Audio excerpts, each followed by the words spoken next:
Thank you, Chris. It is an honor to address the largest gathering of freedom-loving Americans in the nation, the NRA-ILA Forum 2016. It is great to be with you all. I appreciate it so very much, that gracious introduction, and let me make it more succinct. I'm Mike Pence. I'm the governor of Indiana, and like over 100,000 Hoosiers just across the river, I'm a card-carrying member of the NRA. Now, I will tell you, it's nice to be in Kentucky.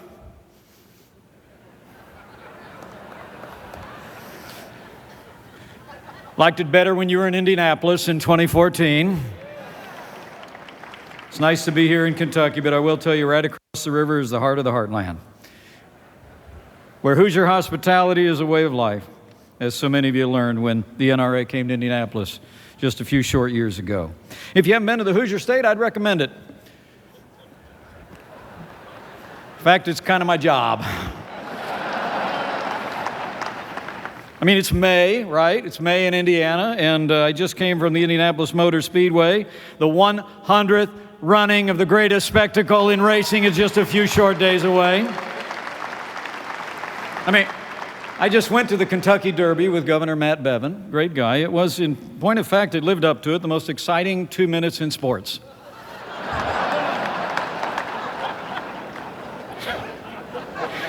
But if you want to see a little more horsepower, head our way. And on the outside chance some of you like the outdoors, I think you'd be right at home in Indiana. I'm proud to say Indiana really is the place for hunting and fishing and camping and hiking and trail riding. Our state park system was formed 100 years ago this year. Centennial gift to our citizens. We have 24 parks, 8 reservoirs, total acreage of 171,000 acres, 16 million visitors per year. Our state park system literally ranks first in the nation in occupancy rate, and in 2006, Indiana became one of the very first state park systems in the country to allow concealed carry of handguns in our parks. You know, Indiana really is a great place to play because Indiana is a state that works. In contrast to the failed leadership at the national level, in just the last 4 years in the state of Indiana, we've balanced budgets, strong reserves. We've cut taxes every single year that I've been governor, the last 4 years. We've seen businesses in Indiana create more than 150,000 net new jobs, cut unemployment to a 14-year low, seen record investments in education, including Indiana is home to the largest educational voucher program in the United States of America. And today, in our bicentennial year, I'm proud to report that we have more Hoosiers going to work than ever before in the 200-year history of the great state of Indiana. That's what common sense conservative leadership will get you.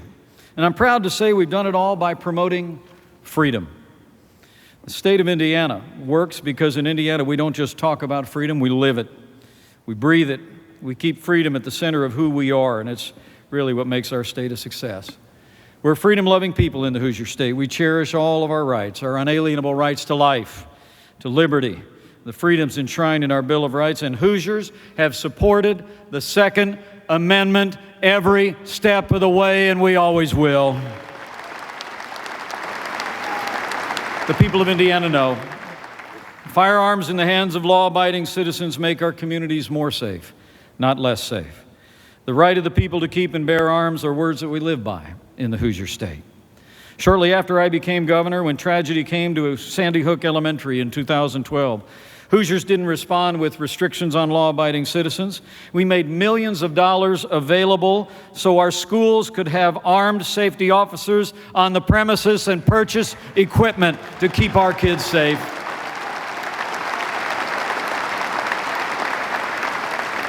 And when terror struck Chattanooga, Tennessee in 2015, claiming the lives of 5 service members, I am proud that Indiana was one of the first states in America to arm our National Guard and allow those who defend our freedom to have the ability to defend themselves.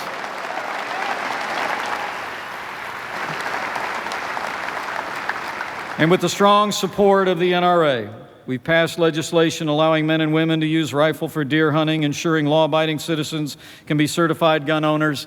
And coming up this fall, I'm confident the Hoosiers will go to the ballot and put in the Constitution of the state of Indiana the right to hunt and fish forever for the people of our state. But, you know, with elections approaching in our state and across the nation this November, I want to say to all of you gathered here today, we must be ever vigilant in the choices that we make. Now, some politicians, frankly, like my opponent back in Indiana this fall, like to say that they're for the Second Amendment. But you can't have it both ways.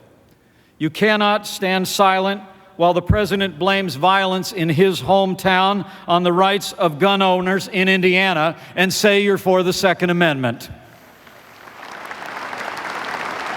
And let me be clear. You cannot support Hillary Clinton for President of the United States and promise the right of the people to keep and bear arms will not be infringed. It just doesn't add up. So America and Indiana have a choice to make. And I know we'll choose freedom because I believe in all of you. The freedom-loving Americans gathered here today, the Hoosiers who are gathered here and all across our state. All of you are the champions of liberty that our nation has always depended on. You and tens of millions like you have defended limited government, personal responsibility, and liberty against the forces of expansive and paternalistic government, and against the efforts of those who want to regulate us into the dull uniformity of progressives' dreams. You know, the NRA has not only protected our Second Amendment rights over the years, but it's also shown us all how to fight for the rest of our rights, how to be strong and of good courage, to be not afraid nor dismayed. You know, just across the Ohio River is a place I would call to your attention as I close. It's called the Falls of the Ohio. It was there on the 14th of October in 1803, in what is now Clarksville, Indiana, that Meriwether Lewis was met by a man named William Clark.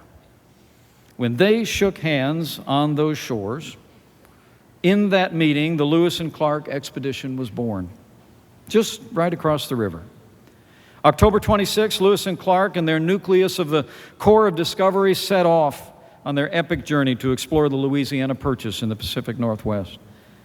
They took with them undaunted courage, faith, and freedom. Well, I would say in these uncertain times, we too must face this moment with courage, with faith, and with the same commitment to carry freedom forward through this election and beyond. So I say to each and every one of you, keep fighting for freedom.